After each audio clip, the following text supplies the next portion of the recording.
I'm Jason Botchford here with my good pal and colleague Ben Kuzma. We're here at the opening of the Vancouver Canucks training camp. Talked to several players, including the Sedins and one Roberto Luongo, as well as the new head coach and general manager Mike Gillis. Ben, what stuck out for you today?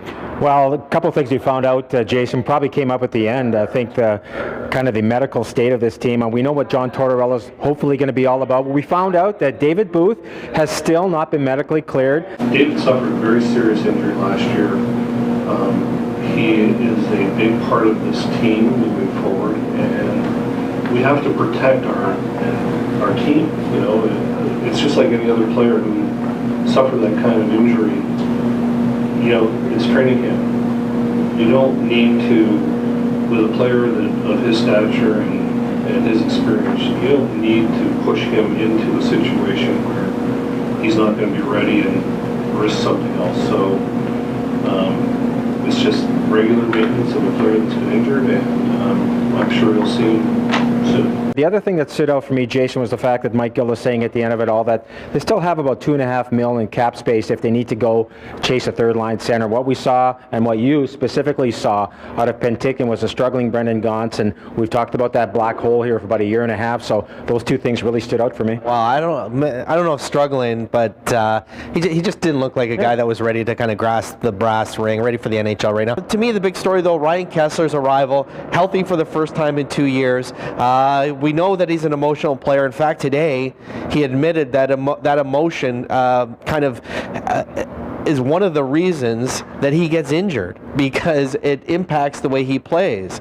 And now he's got a coach who's a very emotional coach who is going to be pushing his buttons. Everyone here knows I'm an emotional guy, and I probably play my best when the emotions are high and kicking in, but that's when you get injured. So I did a lot of time this off season just working and getting my body where it needs to be, so I don't have to be so emotional out there, and just play my game and be successful that way. As an emotional guy, how do you think you handle an emotional coach?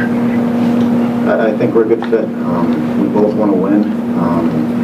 We both hate losing, and you know, I'm looking forward to the challenge. Kuz, well, what's the dynamic here? Like, when are these guys going to butt heads? I think it's inevitable. And what is the impact going to be for Ryan Kesler's game, do you think? Well, you know, if Torts says jump, Ryan will say how high. I think the message actually probably has to come from the coach. You got to temper that enthusiasm and that drive. And I think the interesting thing we're going to see from Ryan Kesler is that now that he's actually healthy and had a summer to finally properly train, he's hired a skills coach out of his own pocket, because he's trying to build something different here in his repertoire. Kind of like a pitcher, you know, maybe he's got the slider now. Maybe he's got the curve, because once Ryan gains the offensive zone, we kind of know what he's all about. He used to have one of the most feared wrist shots in the NHL when he won the Selke Trophy, but you know, when you have a hip surgery and a shoulder surgery and a wrist surgery, the velocity and the accuracy goes away. So Ryan's been working with this skills coach to try to develop some other weapons, and how that'll play into all this will be really interesting, but I think it really has to come from Tortorella.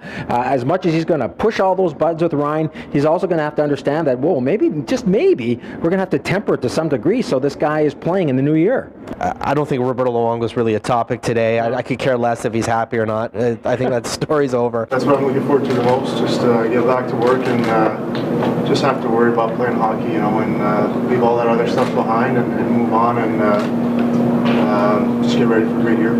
The Sedins blocking shots, playing more defensive. At the end, Tortorella made this kind of exclamation point statement where he said, wait till you see the reaction from the bench when they see the Sedins block shots. But my reaction to that is, what's the reaction going to be on the bench when they see the Sedins limping off the ice? No, I think we always wanted to do it. We always wanted to kill Dantas and do all those kind of things, and so it will be interesting to see what happens. But we're open to anything. We're going to help this team win, and whatever he wants us to do, we'll do. The reaction is, do I have to do that too? I mean, if the captain's doing it. It's interesting too with Tortorella's theory. You know, he's sort of been labeled a defensive coach. He says teams are always looking for offense. Don't get me wrong, we're all looking for offense. The big thing with him is when you don't have the puck, when you don't have puck possession, that's when defense starts, and it's much more awareness of we don't have the puck, and that's everything from being good in the neutral zone, good in your own zone, and like you said, Jace, blocking shots. Again, everybody wants offense. Everybody wants those pretty goals. Everybody thinks these new rules we're going to bring in these pretty goals, and we all see what happens. And you still need to have some bite and grind in your game, and that's where I'd like to see it a little bit more consistent, and that's where I think we'll get to a different level. So I don't want to get into predicting and all that, but a complete game is something I think all coaches are looking for. Yeah, but I mean, the Sedins have wanted to kill penalties and do these things for years. They haven't allowed them to, because the whole concept was where all their minutes are going to be used to be in offensive situations. This Tortorella regime and this kind of mantra that he has, that he's showing now, goes against really what Mike Gillis has been telling the Sedins for the last 4 or 5 years. Yeah, and then where are the goals going to come from? I mean, Well, if you've got the Sedins playing 23 minutes a game, and part of it is killing penalties and limping off the ice after blocking shots, and David Booth isn't ready to start the season, and I mean, is Ryan Kessler going to have to be the 5-tool guy to do it all offensively for him? So lots of interesting questions today. Yeah, first day of training camp.